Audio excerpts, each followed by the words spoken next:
O Apo Lakay, nais ko lang ibalita sa iyo na nakakulong na yung mga involved sa pagnanakaw ng flood control projects, mga ghost projects, si Jinggoy Estrada, Bong Revilla, si Diskaya, Scarly.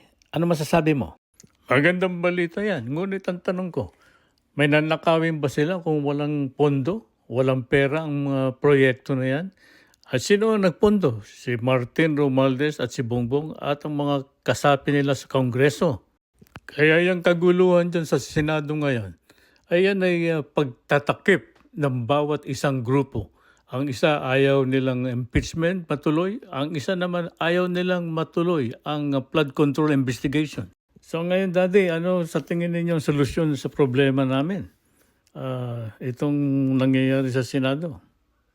Ang masasabi ko lamang sa ating taong bayan, dahil bilyon-bilyon lang nakawan.